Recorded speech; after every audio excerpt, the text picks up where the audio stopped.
అలాంటి ఇన్సిడెంట్స్ మీకు ఏమైనా ఎదురయ్యా? సెల్ ఫోన్ ఇస్తాడు, ఒక ఫోటో తీయ అంటాడు అనమాట. అలా తీయలేదని చెప్పేసి మీకు యూనియన్స్ ఉంటాయా? చాలా యూనియన్స్ ఉన్నాయి, కానీ లైన్ ఇస్తుంటారు, అమ్మాయిలను పడేయడానికి ట్రై చేస్తుంటారు అనేది కూడా రూమర్స్ చాలా మంది ఉన్నాయి. ఫోటోగ్రాఫర్స్కి ఎవరు అమ్మాయిలు ఇవ్వడం లేదు. కానీ కొంతమంది ఫోటో స్టూడియోస్ ద్వారా రిచ్ అయిన వాళ్ళు ఉన్నారు, మంచి లైఫ్ లీడ్ చేస్తున్న వాళ్ళు. కొంతమంది 90% కూడా అందరూ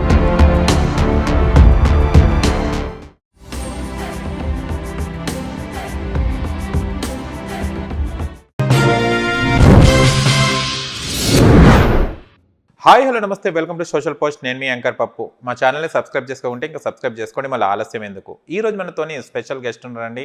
చాలా వరకు మనకు అందరికీ ఇప్పుడు ఇలా ఫొటోస్ దిగాలంటే మన కెమెరాస్ అవి అన్నీ ఉన్నాయి, కానీ ఫోటోగ్రాఫర్ కష్టాలు ఏంటిది, అసలు ఫోటోగ్రాఫర్కి ఎందుకు మారారు? ఇక్కడ మన పవన్ గారు ఉన్నారు.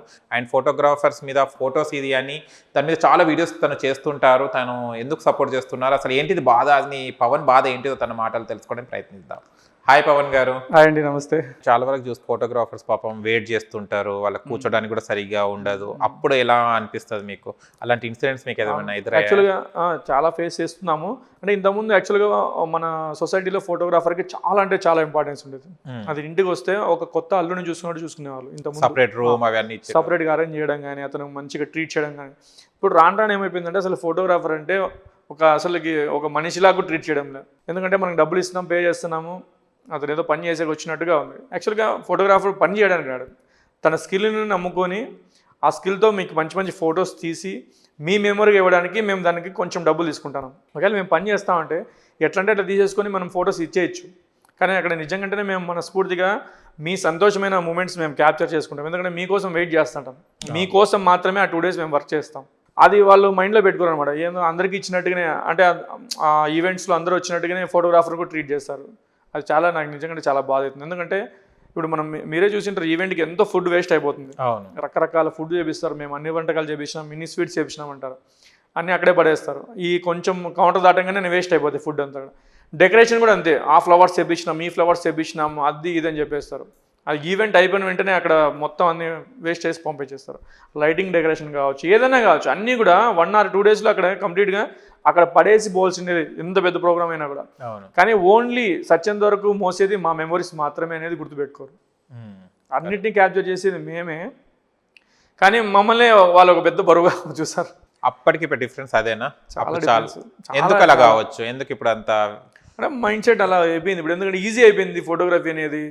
మేము అసలు మొన్నటి వరకు ఒక ఫోటోగ్రాఫర్ని ఈవెంట్లో ఫోటో, అతను మామూలుగా ఇది పెద్ద ప్యాషన్ అయిపోయింది అన్నమాట. కెమెరాస్ పట్టుకొని మేము ఉంటే ఇలా ఒకడు వస్తాడు, కెమెరా సెల్ ఫోన్ ఇస్తాడు, ఒక ఫోటో తీయ అంటాడు. మాకు మేము ఈ పని చేసుకోవాలా, ఈ ఫొటోస్ ఇలా అలా తీయలేదని చెప్పేసి ఫోటోగ్రాఫర్ని కొట్టినారంట, తీవ్రంగా కొట్టినారు. అతను దాడి కెమెరాస్ కూడా కొంచెం ఏదో విరగొట్టేసినారు అని కంప్లైంట్ చేసినారు. మరి ఏమైందో తెలీదు ఆ విషయం అయితే.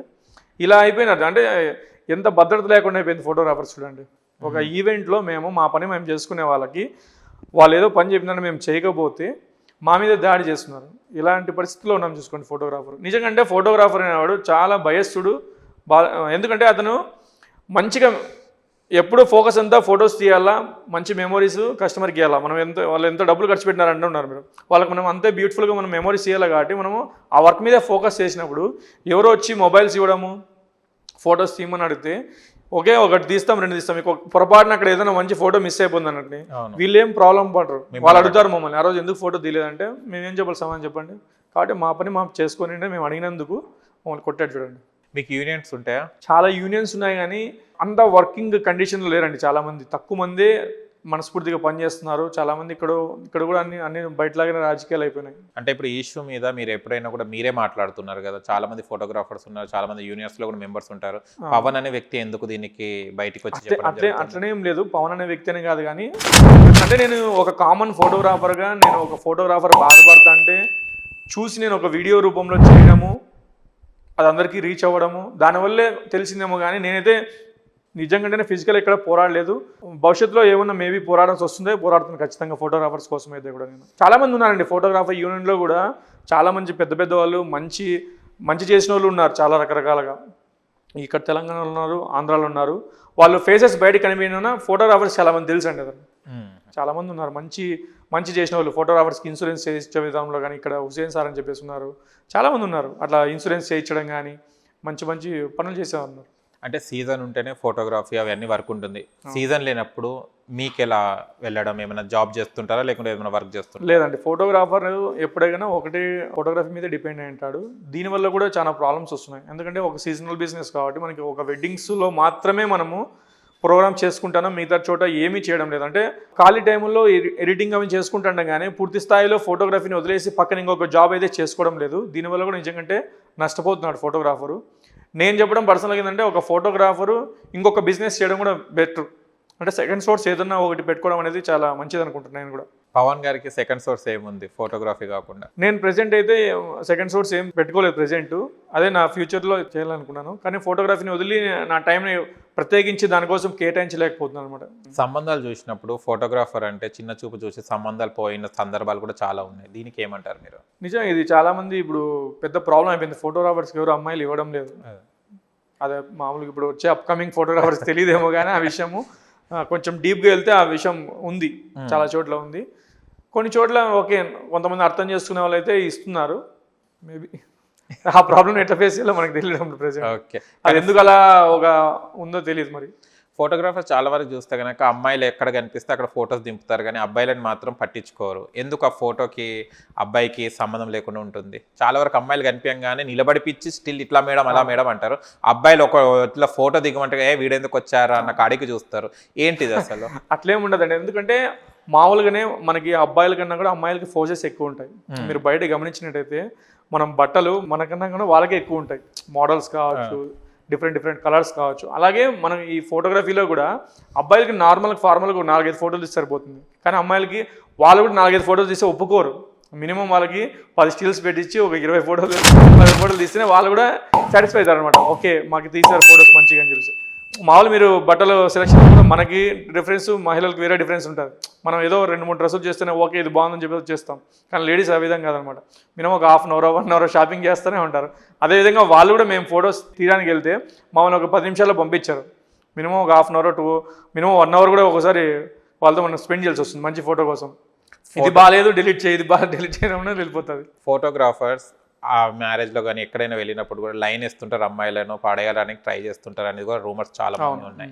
దీనికి మీరు ఏమంటారు? అంటే వెళ్ళింది పని ఏంటిది, మనం చేసే పని ఏంటిది? చాలా చోట్ల అండి ఇది మనకి రియల్ లైఫ్లో కూడా చాలా ఎక్స్పీరియన్సెస్ చూసినా నేను. మా ఊర్లో కూడా ఒక అతను ఉన్నాడు. అంటే ఇక్కడ ఓనర్స్ చేయరండి, అంటే ఆర్డర్ ఒప్పుకునే వాళ్ళు ఎవరు చేయరు ఇట్లా ప్రోగ్రామ్స్. ఎందుకంటే సబ్ ఆర్డర్ ఎవరైతే వచ్చింటారో, అంటే టేకింగ్ ఎవరైతే వచ్చింటారో కొంచెం అబ్బాయిలు ఉంటారు, కొంతమంది చిన్న ఏజ్ వాళ్ళు, కొంచెం 20+ అట్లా వాళ్ళకి ఆటోమేటిక్గా మైండ్ సెట్ ఉంటుంది, కొంచెం అట్రాక్షన్ ఉంటుంది కదా, ఆ విధంగా ఉంటుంది తప్పించి అందరూ అలా చేస్తారని కాదు. ఒళ్ళు దగ్గర పెట్టుకొని చూస్తే ఏ వృత్తిలో అయినా ఇట్లాంటివి ఏమి ఉండవు, అన్ని చోట్ల ఉంటాయి మామూలు కామన్గా. ఇక్కడికి ఎక్కువ ఆప్షన్ ఉంటుంది మాట్లాడడానికి, ఎందుకంటే మనము దగ్గరికి వెళ్తుంటాం ఫొటోస్ తీయడానికి, మాట్లాడడానికి ఎక్కువ వీలు ఉంటుంది అన్నమాట. ఎవరితోనైనా కూడా ఈవెంట్లో మాట్లాడచ్చు కదా, అట్లా కనెక్ట్ అవుతారు. కానీ అన్నిట్లో అట్లే అందరూ అట్లే ఉంటారని తెలియదు.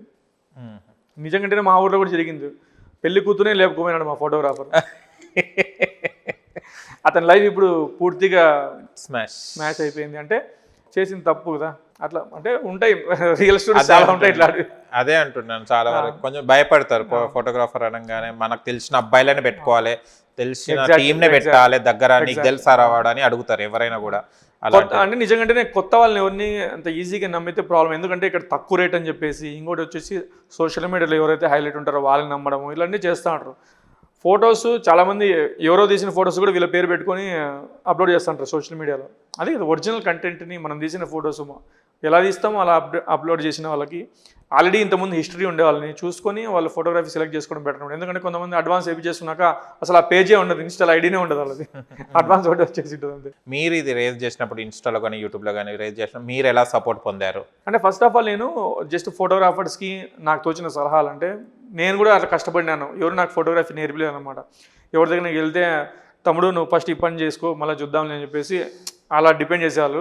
నాకు ఎందుకు వాళ్ళు నచ్చలేదు అనమాట. అందుకని చెప్పేసి యూట్యూబ్లో వీడియోస్ చూడము, దాన్ని నేను నేర్చుకోవడము, కొంచెం సక్సెస్ అయిన తర్వాత నేను స్టూడియో పెట్టుకున్న తర్వాత మనం ఒక సెటిల్ అయిన తర్వాత నేను కూడా నాతో పాటు ఇట్లా సేమ్ స్ట్రగుల్ అయిన వాళ్ళకి కొంచెం హెల్ప్ చేద్దామని చెప్పేసి నేను ఫోటోగ్రఫీతో ఏవైతే టిప్స్ నేర్చుకున్నానో నాకు తెలిసినంత వరకు నేను షేర్ చేస్తుండేవాడిని. ఆ విధంగా అప్పుడు బాగా సక్సెస్ అయ్యాను అనమాట. ఎందుకంటే చాలామందికి అప్పుడే అప్కమింగ్ వచ్చే వాళ్ళందరికీ కూడా నా వీడియోస్ చూసి కొంతమంది అన్న నీ వీడియోస్ చూసి నేను బాగా కెమెరా నేర్చుకుని చెప్పేసి షాపులు పెట్టుకోవడం చెప్పడం నాకు సంతోషంగా అనిపించింది అనమాట. ఇంకా ఎక్కువ వీడియోస్ చేయాలా అని చెప్పేసి నాకు దాని మీద ఇంట్రెస్ట్ కలిగింది. ఆ విధంగా సపోర్ట్ మా ఫోటోగ్రాఫర్స్ నుంచే దొరికింది. నేను అలా విధంగా పోతా ఉన్నాను. కానీ కొంతమంది ఫోటో స్టూడియోస్ ద్వారా రిచ్ అయిన వాళ్ళు ఉన్నారు, మంచి లైఫ్ లీడ్ చేస్తున్న వాళ్ళు. కొంతమంది ఫోటో స్టూడియో ఎదగని వాళ్ళు కూడా ఉన్నారు. కొంతమంది ఎప్పటికీ పిల్లల ఫీజులు కానివ్వండి, తినడానికి కూడా చాలా ఇబ్బంది పడుతున్నారు. ఎందుకు కావచ్చు? ఒకరు హై వెళ్ళిపోతున్నారు, ఒకరు అలాగనే ఉంటున్నారు. దీనికి కారణం అయ్యి ఉండొచ్చు. అంటే ఫోటోగ్రాఫర్స్లో నిజంగానే ఒక 5 to 10% మించి ఎవరు కూడా డబ్బు ఉన్న వాళ్ళు ఎవరు లేరు. మిగతా 90% కూడా అందరూ బీద వాళ్ళు, మిడిల్ క్లాస్ వాళ్ళు ఉన్నారు ఫోటోగ్రాఫర్స్గా. వాళ్ళ దగ్గర ఎక్విప్మెంట్ కాస్ట్లీగా ఉంటుందేమో కానీ వాళ్ళ జీవితం అయితే ఎక్స్పెన్సివ్గా ఉండదు, కాస్ట్లీగా ఉండదు. చాలా నార్మల్గా, చాలా బిలో మిడిల్ క్లాస్, బయటికి చెప్పుకోలేము. ఇప్పుడు మనం ఈ లైట్కి ఎలా ఎక్స్పోజ్ అవుతున్నామో అలా ఎక్స్పోజ్ గారు ఫోటోగ్రాఫ్ లైఫ్. ఓన్లీ డార్క్ రూమ్లో ఎలా ఉంటామో అలాగే ఉంటాం. అంత సాడ్ సిచ్యువేషన్స్ ఆ ఫోటోగ్రఫీ లైఫ్లో ఉంటాయి. డిపెండ్స్ అని ఇదే, ఇంకా కస్టమర్స్ ఒకటే పేమెంట్స్ ఏమి ఉండవు మనకి, ఈజీగా పేమెంట్స్ ఏమి రావు. అడ్వాన్స్ ఇస్తారు, మళ్ళీ ఎప్పుడో ఇస్తామంటారు. అంతలోపల మాకు ఇక్కడ ఎక్కడో జరిగిపోయింటే కష్టాలనే వచ్చేసి ఉంటాయి. ఆ విధంగా నిజంగానే ఫోటోగ్రాఫరు ఎవరు అంత నాకు తెలిసి రిచ్ లేరు. ఫోటోగ్రాఫర్స్ ఎవరో 5% అట్లా ఉండొచ్చు. అంటే ఇప్పుడు కాలంలో ఒకప్పుడు మనం దేవస్థానాలకు వెళ్ళినా కూడా, ఎక్కడైనా టూరిజం ప్లేసెస్కి వెళ్ళినా కూడా ఫోటోగ్రాఫర్స్ వచ్చి ఫోటో ఇస్తాం మీకు ఇంత 30 రూపీస్ 20 రూపీస్కి అలా 100కి 2 కాపీస్ ఇస్తానే వాళ్ళు. కానీ ఇప్పట్లో మొబైల్స్ రావడం వల్ల ఎవరి ఫోటో వాడే దిగుతుండే, ఎవరి సెల్ఫీలు వాళ్ళే చేసుకొని పోతున్నారు. అలాంటి వాళ్ళకు కూడా ఉపాధి పోయినట్టే కదా ఫోన్స్ ద్వారా. అంటే టెక్నాలజీ వచ్చిన తర్వాత చాలా మంది ఉపాధి కోల్పోయినారు. దాంట్లో ఎక్కువ పెద్దగా దెబ్బతిండేదంటే మా ఫోటోగ్రఫీని నేను అనుకుంటున్నాను. ఎందుకంటే ఒక కెమెరా ఉన్నప్పుడు చాలా రకరకాల డిఫరెంట్గా మేము డబ్బులు సంపాదించుకునే వాళ్ళం. ఇప్పుడు ఎప్పుడైతే మొబైల్ వచ్చేసిందో తర్వాత చాలా రకరకాలుగా, అంటే మీరు చెప్పినట్టు దేవస్థానం దగ్గర కావచ్చు, చిన్న చిన్న బర్త్డే ఈవెంట్స్ కావచ్చు, ఈ పాస్పోర్ట్స్ విషయంలో కావచ్చు, రకరకాల ప్లేసెస్లో టెక్నాలజీ పరంగా ఇప్పుడు మొబైల్ వచ్చిన తర్వాత దాంట్లోనే అప్లోడ్ చేసుకున్నారు. పాస్పోర్ట్స్ కూడా దాంట్లో డిజైన్ చేసుకుంటారు, జస్ట్ ప్రింట్ చేసుకుంటున్నారు. నిజంగానే ఉపాధి బాగా కోల్పోయినాం ఈ ఫోటోగ్రఫీలో మొబైల్ ద్వారా. మళ్ళీ దీనికి రీకవర్ అయ్యే ఛాన్సెస్, దీనికి ఏమైనా చేసి చెక్ పెట్టే ఛాన్సెస్ ఏమైనా ఉన్నాయా? అంటే ఫోటోగ్రాఫర్ ఇంకా అప్డేట్ కావాల్సినది. ప్రతి ఫోటోగ్రాఫర్ అప్డేట్ కావాలా, అడ్వాన్స్డ్గా ఆలోచించాలా. ముందు ఏం జరగబోతుందో, ఒక 2 years తర్వాత ఏముంటుందో, 4 years తర్వాత ఏముంటుందో మనం ముందే అప్డేట్ చేసుకుంటా ఉండాలా. మన కస్టమర్కి ఎంత కొత్తగా చూపించాలా. ఇంతకుముందు మనము చూసినట్టయితే మీరు అక్షింతలు వేసేది ఒకటే షార్ట్సే ఉండేది, తాళి కట్టేది ఒకటే షార్ట్సే ఉండేది. మనం 100 పెళ్ళిళ్ళు చేసినా ఒకటే షార్ట్సే ఉండేది, తాళి కట్టడము అక్షింతలు వేయడం. ఇప్పుడు కొంతమంది ఫోటోగ్రాఫర్స్ డిఫరెంట్గా యాంగిల్స్ యూజ్ చేస్తున్నారు, లో యాంగిల్ అంటారు, హై యాంగిల్ అంటారు, లైట్స్ యూజ్ చేస్తున్నారు. ఇట్లా ఎప్పటికప్పుడు కస్టమర్కి కొత్తగా మనం చూపిస్తేనే ఈ ఫోటోగ్రఫీ అనేది కొంచెం అట్లా ముందరికి వెళ్ళిపోతుంటాం అనమాట. ఇప్పుడు ప్రీ వెడ్డింగ్ షూట్స్ వచ్చినాయి, పోస్ట్ వెడ్డింగ్స్ వచ్చినాయి, ఇవన్నీ ఇంత ముందు లేవు. అట్లా అంటే అప్డేట్ అవుతూనే ఉండాలి ఫోటోగ్రాఫర్. ఎప్పుడెప్పుడు తొందరగా అప్డేట్ అయినారు అనుకోండి, వాళ్ళు సర్వే అయిపోతారు. ఎవరైతే లేట్గా అప్డేట్ అవుతారో వాళ్ళు ఇంక వెనకలే పడిపోతారు. చాలామంది సీనియర్ ఫోటోగ్రాఫర్స్ ఇదే విషయంలోనే అప్డేట్ కాలేకనే ఇప్పుడు ఆల్మోస్ట్ స్టూడియోలు బంద్ చేసుకునే కాడికి వచ్చినారు. స్టూడియో బిజినెస్ లేక అప్డేట్, ఎందుకంటే వాళ్ళు చాలామంది అప్పుడు చదువుకునే వాళ్ళే ఎంటర్ అయినారు ఫోటోగ్రఫీలో, ఓ రకమైన చదువు ఉండే వాళ్ళే ఎంటర్ అయినారు. వాళ్ళు ఈ కెమెరాస్ లైట్స్ అని అర్థం కాక వాళ్ళు అప్డేట్ చేసుకోలేక వాళ్ళు వెనక్కి పడిపోయినారు. ఇప్పుడైతే కొత్తగా జనరేషన్ వచ్చిన వాళ్ళు ఆల్రెడీ మీరు చెప్పినట్టు ఉద్యోగం కోసం ఎదురు చూసేవాళ్ళు, అంటే చదువుకొని ఉద్యోగం కోసం ఎదురు చూసే వాళ్ళందరూ కూడా ఈ టెక్నాలజీ ఈజీగా అడాప్ట్ చేసుకున్నారు. ఎందుకంటే ఆల్రెడీ మంచిగా చదువుకున్నారు, వాళ్ళకి ఇంగ్లీష్ పదాలు కావచ్చు, ఈ యాక్సెసరీస్ గురించి కావచ్చు, బాగా యూట్యూబ్లో చూస్తారు వీడియోస్, అప్డేట్ అయిపోతున్నారు. ఓకే, దానివల్ల సక్సెస్ అవుతున్నారు.